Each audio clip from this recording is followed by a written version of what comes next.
I'd like to talk to you today about a topic that has become almost a cuss word in church, and it's so sad for me, and that is the topic of grace.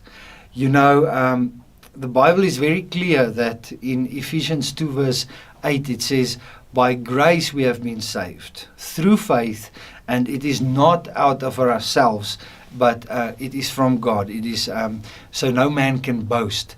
It's so important that we understand this.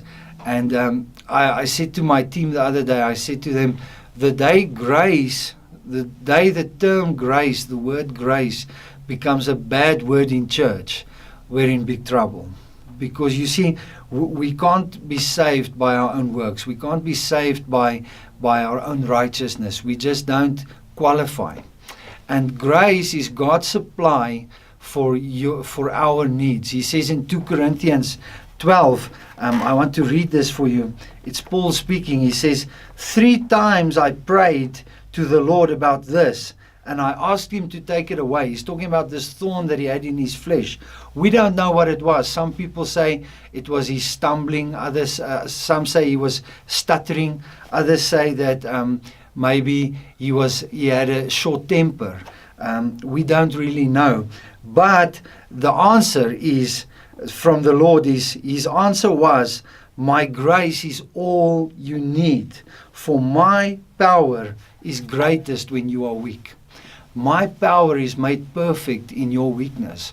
And that is the bottom line about grace, is that when we humble ourselves, the Bible says in James 4 verse 6, God gives more grace to the humble, and he opposes the proud. So when we are proud and we think that through our own works and our own righteous deeds, through investing in orphanages, through helping the poor, through doing these kind of things, that we can be righteous before God, we are missing grace.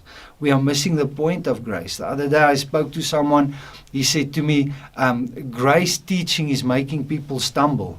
I believe if we properly discuss grace and people understand grace, that cannot happen. You see, grace is the saving agent. It's by grace that you are redeemed. It's by grace that you are delivered. It's by grace that you are healed.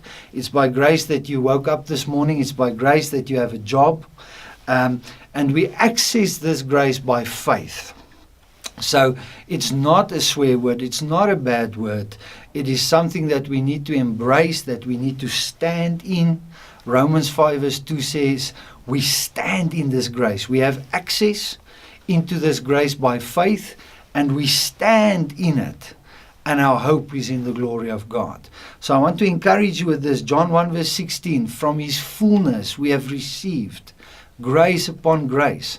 Verse 17 says that Jesus is this agent of grace, and that he came and he was full of grace and truth.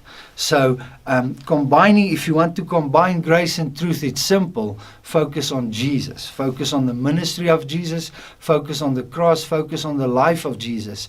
And you won't miss out on grace.